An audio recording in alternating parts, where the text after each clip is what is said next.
باللہ من الشیطان الرجیم بسم اللہ الرحمن الرحیم رب اشرح لی صدری ویسر لی امری واحلل عقدۃ من لسانی یفقہوا قولی۔ معزز خواتین و حضرات، السلام علیکم ورحمۃ اللہ وبرکاتہ۔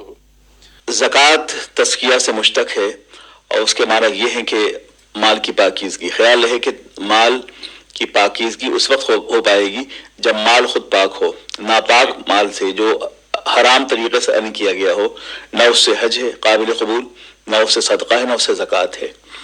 تو اس لیے تقویٰ اسی وقت حاصل ہوگا۔ قرآن عظیم کا ارشاد گرامی ہے کہ وَمِمَّا رَزَقْنَاهُمْ يُنْفِقُونَ۔ متقی کون؟ الف لام میم ذالک الکتاب لا ریب فیہ ھدی للمتقین، ھدی للمتقین۔ قرآن ہدایت ہے متقی کے لیے۔ متقی کون ہیں؟ الذین یؤمنون بالغیب، جو غیب پہ ایمان رکھتے ہیں، وَيُؤْمِنُونَ بِالْغَیْبِ وَيُقِیمُونَ الصَّلَاةَ، نماز قائم کرتے ہوں، وَمِمَّا رَزَقْنَاهُمْ يُنْفِقُونَ، اور جو اللہ کی راہ میں خرچ کرتے ہیں اس کی عطا سے۔ تو اللہ کی راہ میں خرچ کرنے والے، یہ تقویٰ کی ایک علامت یہ بھی ہے، غیب پہ ایمان رکھتے ہوں اور وہ اللہ کی راہ میں خرچ کرتے ہوں اور اللہ کے دیے سے اس کے راستے میں خرچ کرتے ہوں۔ تو ظاہر ہے کہ جس مال کا تذکرہ ہے، جو مال انسان کو متقی اور پرہیزگار بناتا ہے، وہ مال حلال ہے اور رزق حلال ہے، جس کی دعوت اور جس کے حکم اسلام نے دیے ہیں۔ تو حرام مال پر جو ہے اس پہ نہ زکوٰۃ ادا ہوگی، نہ اس سے حج ادا ہوگا، نہ اس سے صدقات ادا ہوں گے، نہ اس کا کوئی ریوارڈ ہے۔ اب اس اندازہ کیجئے کہ اسلام میں رزق حلال کمانے کے لیے کس قدر تاکید فرمائی گئی۔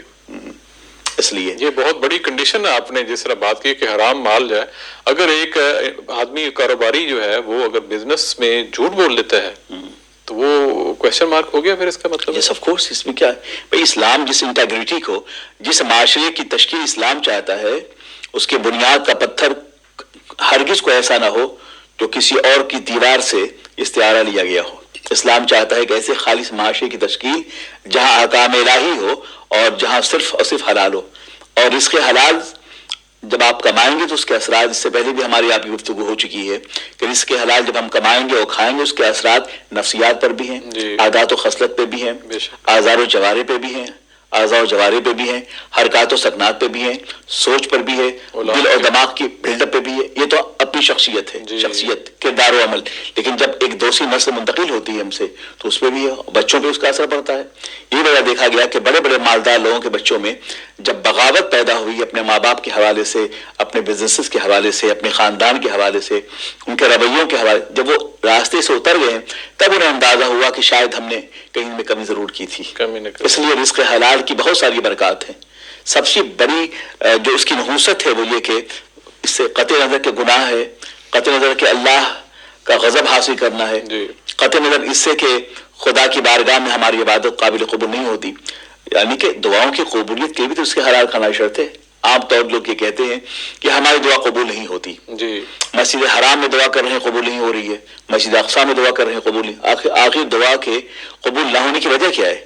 بنیادی وجہ یہ ہے کہ ہم نے رزق حلال کمایا نہیں ہے۔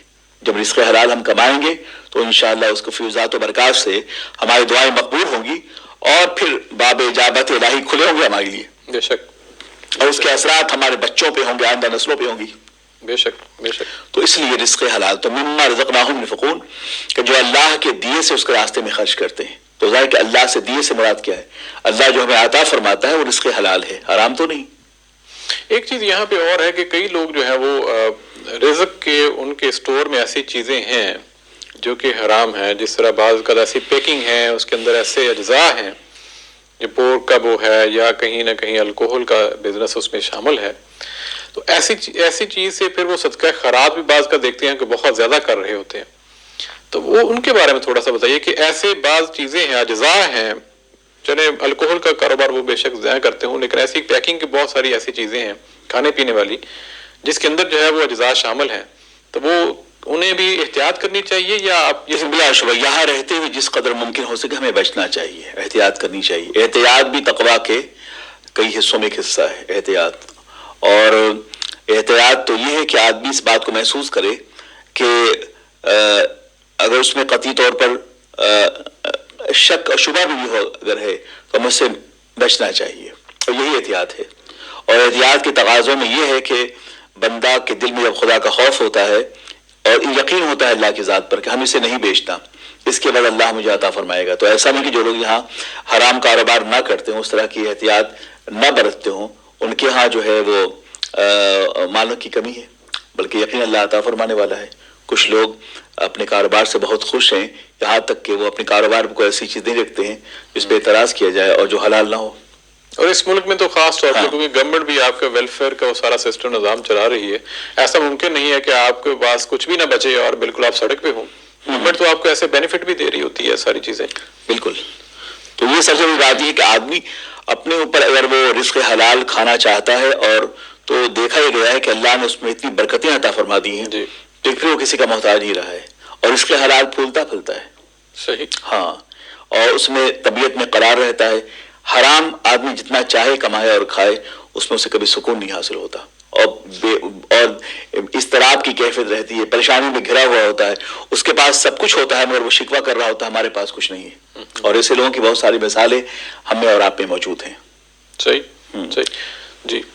جی اچھا، تو یہ میں اس کر رہا تھا کہ زکوٰۃ کا یہ کانسیپٹ جو فلسفی ہے وہ یہ ہے کہ زکوٰۃ سے اسلامی معاشرے میں اس مال کی تقسیم ہو جو پاک ہے. تزکیہ زکوٰۃ بنا تزکیہ سے مال کو پاک کرنے کو زکوٰۃ کہتے ہیں. ہر چیز کا ایک میل ہے، اور مال کا میل جو ہے وہ زکوٰۃ ہے، اسے اللہ کی راہ میں دیا جائے. اور دوسری بات یہ کہ اسلام یہ چاہتا ہے کہ غریب بہت غریب نہ ہو، امیر بہت امیر نہ ہو، بلکہ ایکولیٹی آف ویلتھ ڈسٹریبیوشن، کہ مال کی یکسوئی کے ساتھ تقسیم کی جائے تاکہ معاشرے میں کوئی غریب بہت غریب نہ رہے اور امیر بہت امیر نہ رہے، ہاتھ پھیلانے والا نہ ہو. آپ کسی کو زکوٰۃ دیتے ہیں تو اس کا معنی یہ قطعی نہیں ہے کہ وہ زکوٰۃ لینے والا وہ ہمیشہ زکوٰۃ لینے والا ہی رہے گا. آج وہ زکوٰۃ دینے والا ہے، کل وہ صاحب نصاب بن جائے گا، کاروبار کرے گا تو معاشرے میں گروتھ پیدا ہوگی، پھر کل وہ زکوٰۃ دینے والا بن جائے گا کسی اور کو، پھر جس کو وہ دے رہا ہے کل وہ پھر دینے والا بن جائے گا. تو ایک دور آئے گا جس سرکار فاروق اعظم کا دور تھا کہ مدینہ طیبہ میں جب زکوٰۃ اسٹارٹنگ میں زکوٰۃ کا رواج تو تھا، لیکن اسلامی کنگڈم میں جب ویلتھ ڈسٹریبیوشن کا ایک نظام پیدا ہوا اور کاروبار لوگ کرنے شروع ہوئے تو عالم یہ تھا کہ مدینہ طیبہ میں کوئی زکوٰۃ لینے والا موجود نہیں تھا. بے شک. تو زکوٰۃ کا جو کانسیپٹ ہے بیسکلی یہی ہے کہ آدمی مال کی تقسیم کرے، مگر اس کے ساتھ ساتھ اسلامی معاشرے میں استحکام مالی اعتبار سے بخش رہا ہو کہ جب مسلم معاشرہ مالی لحاظ سے مضبوط ہوگا تو پھر وہ بہت ساری کمزوریوں سے بچا رہے گا. یہ وجہ ہے کہ جن ملکوں میں مسلمان ہیں اور غریب ہیں، بڑے طبقہ، میں کسی کا نام نہیں چاہوں گا، بڑا طبقہ آج ان ملکوں میں جہاں مسلمان ملین کی شکل میں کروڑہ مسلمان موجود ہیں، مگر وہاں کا ایک بہت بڑا ساہوکار طبقہ، کاروباری طبقہ، ایک تو انتقام لیتا ہے اپنے عقائد کی بنیاد پر، جبر کرتا ہے مسلمانوں پر، اور پھر مسلمانوں کی غربت کا فائدہ اٹھاتا ہے. جہاں غربت و افلاس ہوں گے وہاں جہالت بھی ہوگی، وہاں انتشار بھی ہوگا، وہاں ذہنی فکری کمزوری بھی ہوگی، وہاں آپ کی اپنی کوئی درسگاہ نہیں ہوگی، وہاں آپ کی اپنی کوئی آواز نہیں ہوگی. گویا کہ آپ بہت بڑی تعداد میں ہیں، آپ کے پاس کوئی اپنا اخبار نہیں ہوگا، آپ کے پاس اپنا کوئی میڈیا اور صحافت کی ادارے آپ کے نہیں ہوں گے. اور ہے ایسا.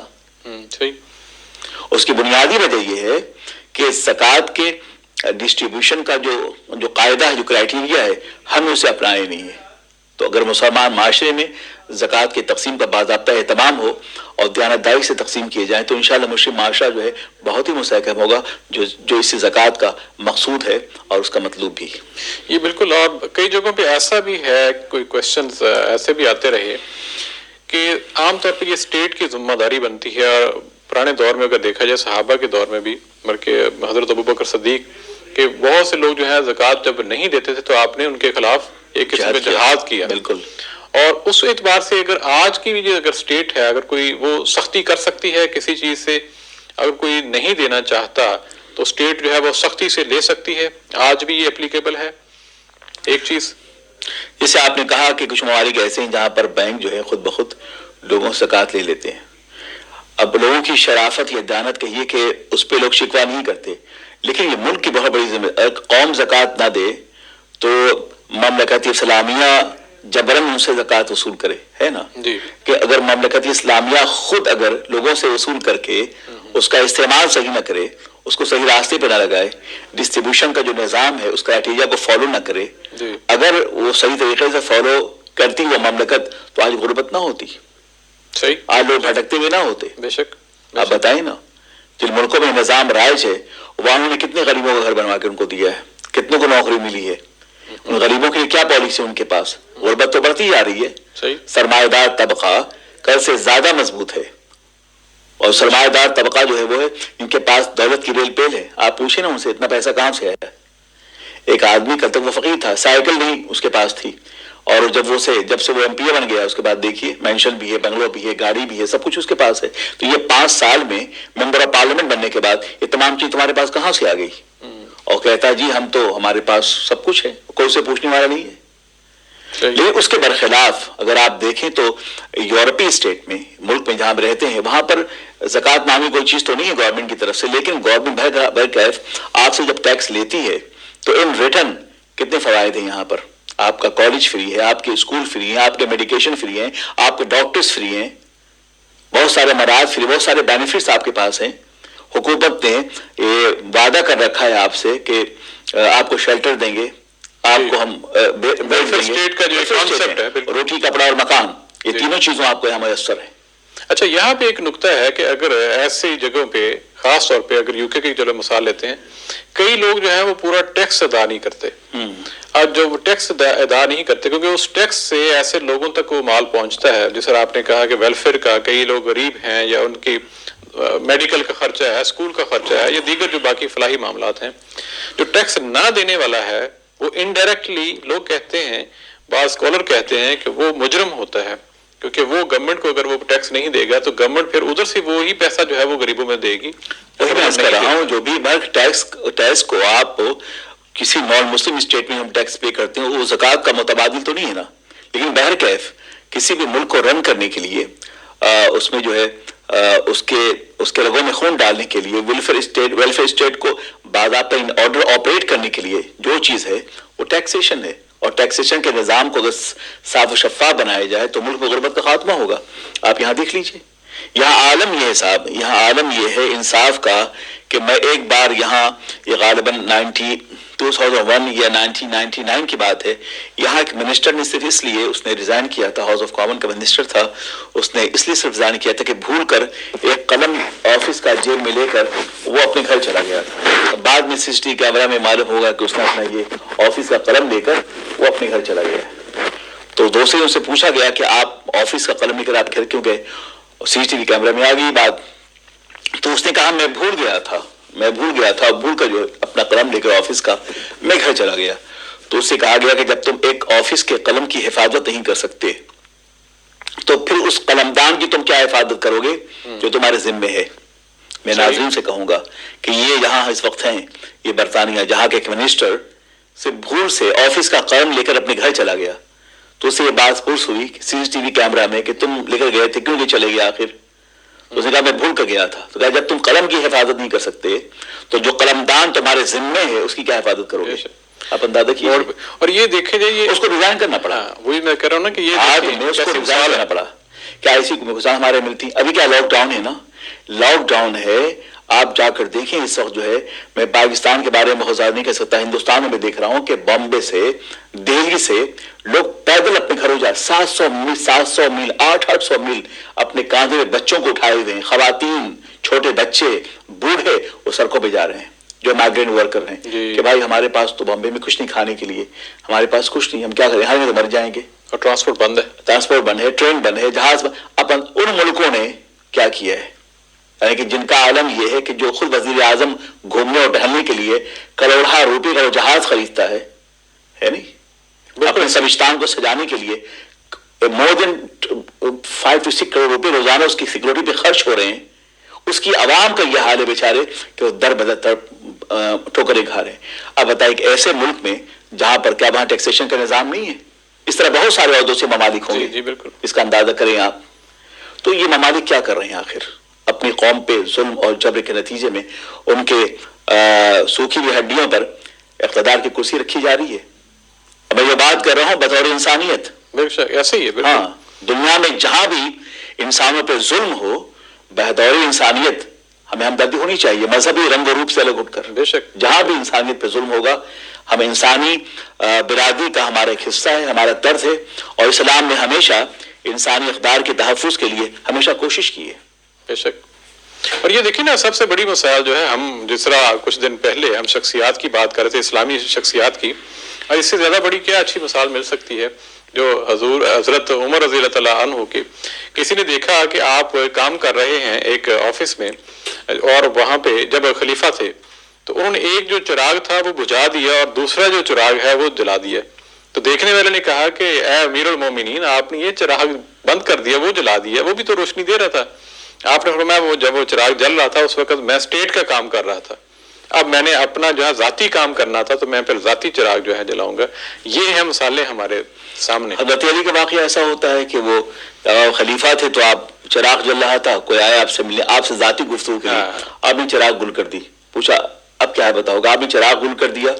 کہا اس لیے کہ وہ چراغ صرف اس لیے تھا کہ میں سرکاری امور کو انجام دے سکوں، نجی گفتگو کے لیے اس روشنی کی ہمیں ضرورت نہیں ہے، نہ میں چاہتا تزیہ مال کیا جائے. تو یہ اسلام ہے ہمارا. بے شک. اور جب تک یہ ہم میں موجود رہا، ہر ملک ہمارا تھا، ہم جہاں بھی جاتے سمندر اور صحرا ہمیں راستہ دیتا اور آسمان کی بلندیاں اتر کر ہمارے قدموں کا بوسہ دیتی. اور اسلام میں جو ویلفیئر، دنیا کے بے شمار ملکوں کا آپ جائزہ لیے، خاص کر یورپ، برٹن کو آپ دیکھیے کہ انہوں نے جو کچھ ویلفیئر اسٹیٹ جو ہیں، انہوں نے جو سسٹم اڈاپٹ کیا ہے کہ بچے کی پیدائش کے ساتھ ہی یہاں سے بینیفٹ شروع ہو جاتا ہے. سرکار فاروق اعظم کے دور میں ایسا تھا نا کہ بچے کی پیدائش کے فوراً بعد ہی وظیفہ شروع ہوتا جب تک کہ وہ بالغ نہ ہو جائے. یہاں ایسا ہے. تو اس لیے اسلامک اسٹیٹ میں جو چیزیں تھیں، جو ہمارا ویلفیئر اسٹیٹ تھا، اس کو دنیا کے مختلف لوگوں نے اڈاپٹ کیا اور وہ کہاں سے کہاں پہنچ گئے.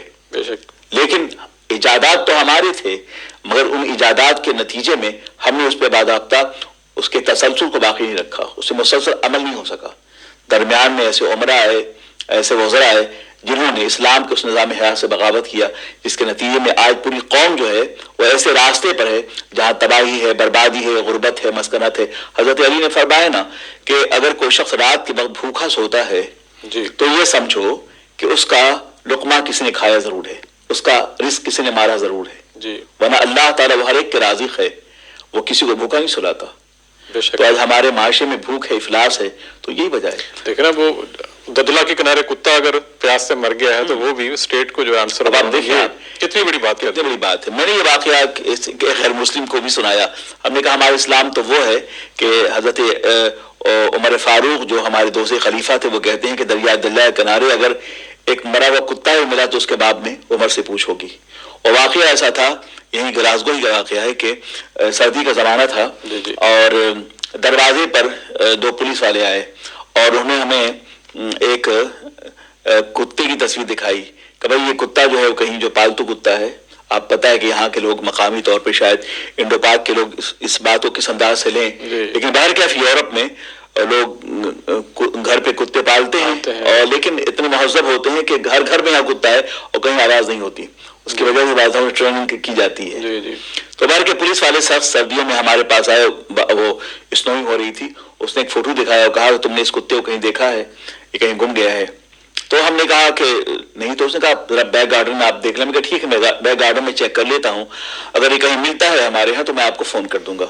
لیکن جانے سے پہلے میں نے کہا یہ بالکل آپ تو وہی بات کہہ رہے ہیں. میں نے اس پولیس والے سے کہا کہ آپ بالکل وہی بات کہہ رہے ہیں جو ہمارے خلیفہ دوم، مسلمانوں کے پیغمبر کے دوسرے خلیفہ، سیکنڈ خلیفہ آف اسلام حضرت فاروق اعظم نے کہا تھا کہ جسے آپ کہہ رہے ہیں کہ اگر یہ مر گیا تو اچھا نہیں ہوگا، ہے نا. پولیس والے نے کہا مجھ سے مر گیا تو اچھا نہیں ہوگا، اس کے بعد میں جو ہے ہمیں خیال رکھنا چاہیے، ہم اس کے ذمہ دار ہیں، ہم سے پوچھ ہوگی، ہے نا. تو اب جو بات آپ نے کہی کہ ہم سے پوچھ ہوگی، یہی بات آج سے بہت سال پہلے خلیفہ دوم، میرے پروفٹ کے خلیفہ دوم حضرت عمر نے کہا تھا کہ اگر دریا دجلہ کنارے ایک کتا ہی مر گیا اگر تو اس کے بعد میں عمر سے پوچھ ہوگی. یہ آپ وہی کہہ رہے ہیں جو ہمارے فاروق اعظم نے بات کہی تھی. تو اس نے کہا یس ریئلی، ہمیں کہ یس. اس نے یہ بات کو نوٹ کیا پولیس والے نے اور کہا جب ہمارا سووینیر چھپنے والا ہوگا تو میں اس میں آپ کی اس کوٹیشن کو، حضرت عمر کی اس کوٹیشن کو میں وہاں نقل کروں گا. آپ اندازہ کیجیے کتنی بڑی بات ہے. اگر یہ میں کسی اسلامی ملک کے کسی پولیس والے سے کہتا تو ہمیں کیا جواب دیتا؟ یہ کہتا نا بھائی ہمیں فتویٰ نہ سکھائیں، ہمیں نصیحتیں نہ دیں، اسلامی تاریخ نہ بتائیں، میں جس کام کے لیے آیا ہمیں کام کرنے دیں. صحیح ہوتا، جواب ہی ہوتا. بے شک. تو ان کے لہجے میں اور ان کے لہجے میں کتنا فرق ہے، ان کے شعور میں اور ان کے شعور میں کتنا فرق ہے، آپ اندازہ کیجئے. یہ میرا خیال تربیت کا کہیں پہ فقدان ہے ہمارے ہاں بہت جس میں، زیادہ۔ اور کہیں یہ چیز اسکولوں میں مسنگ ہے، کیونکہ اسکول میں یہاں عمر بھائی اسلام جو ہمارا ہے اتنا خوبصورت مذہب ہے، اس میں تہذیب الاخلاق، تہذیب بے الاخلاق، شک۔ یہ اخلاق حسنہ جو ہے یہ بہت بڑی دولت ہے۔ محبت جو ہے محبت فاتح عالم ہے، بہت بڑی دولت ہے، اور محبتوں کے نتیجے میں لوگوں نے زمینوں پہ نہیں دلوں پہ قبضہ کیا ہے، اور جب دل جو ہے محبتوں کے آگے جھک جاتا ہے تو زمینیں ویسے ہی قدموں میں آ جاتی ہیں۔ بے شک، تو اللہ رسول سرور کائنات کا اخلاق حسنہ جو کہ دیکھو بے صدقہ، آپ نے پوچھا زکوٰۃ بھی صدقہ ہی ایک قسم ہے، کیا یہ صدقہ نہیں مسکرانا؟ بے شک، ابھی آپ نے پوچھا بے شک، کیا راستے سے اماطۃ الاذی عن طریق صدقہ، حضور نے فرمایا کہ راستے سے کسی تکلیف دہ شے کو ہٹا دینا کیا ہے؟ صدقہ ہے۔ بے شک، ہمارے یہاں دیکھ لیجیے ملکوں میں ساری گندگی سڑکوں پہ ہے، سڑکوں پہ، پتھر سڑکوں پہ ہے، اینٹ گارا بالو، اور اگر آپ کہیں گے تو لڑائی ہے۔ لڑائی ہے ہاں۔ پڑوسی کے ساتھ۔ ضبط و ضبط کا یہ عالم ہے کہ حضور نے فرمایا کہ پڑوسیوں کے حقوق یہ ہیں کہ اگر اپنے جائیداد کے کم ہونے خطرہ نہ ہوتا تو ان میں ہمارا ان کا شیئر بھی ہوتا۔ یہ بے ہے شک، بالکل، تم میں بہتر وہ ہے جو اپنے پڑوسیوں کے ساتھ بہتر ہو۔ آج ہمارا حال دیکھ لیں، ہمارے پڑوسیوں کے ساتھ کیا سلوک ہے آپ کا؟ جنگ ہو رہی ہے، لڑائیاں ہو رہی ہیں، خوریزی ہو رہی ہے، بندوقیں نکل رہی ہیں، برسوں جنگ چلتی ہے ایک معمولی سی بات کو لے کر۔ ایسے ہی، ایسے ہی، آپ کیا ہے؟ اور یہاں دیکھیں آپ پڑوسی کو۔ بے شک۔ اور یہ نو ڈاؤٹ جی اسلام جو ہے، اب دیکھیں وہ واقعہ اچانک ذہن میں آ گیا کہ اللہ کے رسول جو ہے وہ خاتون کا کتنا سامان تھا، گٹلی اٹھائی ہوئی تھی، تو آپ ساتھ چل پڑے، یہ اماں مجھے دے دیجئے۔ تو رستے میں باتیں میں جب وہ کہہ رہی تھی کہ میں ایک جادوگر آیا ہوا ہے اس سے دور جا رہی ہوں، یعنی کہ یہ چیز جو ہے ہمارے ہاں اتنی مدد کرنا ہے، کوئی آدمی جو ہے وہ سامان اٹھا کے جا رہا ہے تو اس کا سامان اٹھا کے اس کے ساتھ چلنا، یہ بھی حکم ہے۔ اس سے زیادہ کیا بات ہو سکتی ہے کہ یہ ساری چیزیں ہم نے بلا دی انفارچونیٹلی۔ قطع کلام۔ حضور نے فرمایا مسلمان کسے کہتے ہیں؟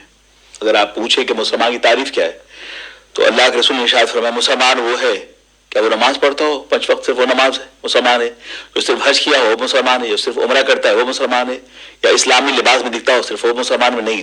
حضور نے فرمایا کہ المسلم من سلم المسلم من ید و لسانی، اور کما قال النبی صلی اللہ علیہ وسلم کہ مسلمان وہ ہے جس کے ہاتھ اور جس کی زبان سے دوسرا مسلمان محفوظ رہے، یہ مسلمانیت ہے۔ بے شک، بڑی خوبصورت بات کی، اور اس وقت جو ہے ٹائم کی قلت ہے ورنہ ضرور آگے بہت بات اور بڑھاتے۔ اس وقت آپ سے درخواست ہے آج دعا کیجیے پلیز۔ اللهم صل وسلم على سيدنا مولانا محمد معدن الجود والکرم وعلى آلہ واصحابہ اجمعین۔ رب قدیر، اللہ ہماری اس بزم سحر کو قبول فرما۔ آمین۔ اے اللہ رات کے اس پہر جو احباب متعلقین دور و نزدیک سے برطانیہ اس سے باہر یہ سن رہے ہیں، اے اللہ ان سب سننے والے کو جزائے خیر عطا فرما۔ آمین۔ رب قدیر رات کے اس پہر میں تیری رحمتیں نازل ہو رہی ہیں مولا، رمضان پاک کی ان مقدس راتوں میں تیری رحمتیں برستی ہیں مولا قدیر، ہم سب کے ہاتھوں کو مرادوں کے پھول سے بھر دے۔ اے اللہ ہم سب کی دعاؤں کو ہم سب کے حق میں قبول فرما۔ آمین۔ جو حاضرین ہیں، جو متعلقین ہیں، جو اس ٹی وی سے رمضان ٹی وی سے جو وابستہ ہیں، بھائی عمر صاحب، عمر بلال صاحب، ہمارے بھائی طارق صاحب، عثمان بھائی، فیصل بھائی، جتنے افراد جنہوں نے مل کے بزم سجائی ہے، اور دوسرے علماء، مولا ان سب کو جزائے خیر عطا فرما۔ اے اللہ جنہوں نے دعاؤں کی درخواست کی ہے مولا ان سب کو صحت یابی عطا فرما۔ آمین۔ اے اللہ ان کے مرحومین کو جنت الفردوس عطا فرما، ان کی قبر کو روشن فرما، قبر قبر جنتی عطا فرما، آمین۔ ان کے گناہ صغائر و کبائر کو معاف فرما۔ اے اللہ ہمارے والدین کی بخشش فرما۔ آمین۔ اے اللہ ان کی قبر پہ رحمت و نور کی بارش فرما۔ آمین۔ اے اللہ اس کرونا وائرس سے ہم سب کو محفوظ فرما، آسمان کے بلندیوں سے اہل زمین کے لیے اے اللہ ایسی ٹھنڈی ہوا نازل فرما جو اس مصائب و آلام کو، جو اس وائرس کو، جو اس وبا کو دور کر دے۔ آمین۔ مولا دکھتی ہوئی رگوں پہ تسکین کا مرہم عطا فرما۔ آمین۔ اے اللہ ہم سب کو خدمت دین متین کی توفیق عطا فرما۔ آمین۔ دیار مغرب میں رہتے ہوئے عظمت اسلام کے تحفظ کے لیے ہر ممکن کوشش کی توفیق عطا فرما۔ آمین۔ اے اللہ ہم سب نے مل کر تیرے اور تیرے حبیب کے نام سے ایک چھوٹی سی بزم سجائی ہے، مولا ہم سب کے دل کو سجا دے، آمین۔ ہم سب کے ایمان و عمل کو سجا دے، آمین۔ ہمارے ہاتھوں کو مرادوں کے پھول سے بھر دے، آمین۔ استقامت فی الدین عطا فرما۔ آمین۔ اے اللہ یورپ میں پلنے والی اور بڑی ہونے والی نسلوں کو مولا اسلام کی راہوں پہ چلنے کی توفیق عطا فرما، آمین۔ انہیں اسلام کا معلم بنا، سپاہی بنا، محافظ بنا، ہمارے گھروں کو اسلامی رنگ و آہنگ میں ڈالنے اور ڈھلنے کی توفیق عطا فرما۔ آمین۔ رب اغفر ورحم وانت خیر الراحمین۔ آمین۔ تجھے فضل کرتے نہیں لگتی بار، نہ ہو تجھ سے مایوس امیدوار۔ فصلی اللہ تعالی علی حبیبہ محمد وعلی آلہ واصحابہ اجمعین برحمتک یا ارحم الراحمین، باقی لا الہ الا اللہ محمد رسول اللہ۔ آمین ثم آمین۔ ناظرین آپ نے پروگرام دیکھا، پروگرام انوار سحر، بہت شکریہ آپ کا، آپ نے پارٹیسپیٹ بھی کیا، اپنے سوالات بھیجے، اور اللہ سے دعا ہے کہ جو ہم نے کہا سنا اللہ تعالیٰ اس پہ عمل کرنے کی توفیق عطا فرمائے، آمین۔ اور انشاءاللہ کل پھر 12:30 بجے حاضر ہوں گے، اور اپنا خیال رکھیے گا، گردن نواز سب کا خیال رکھیے گا۔ السلام علیکم۔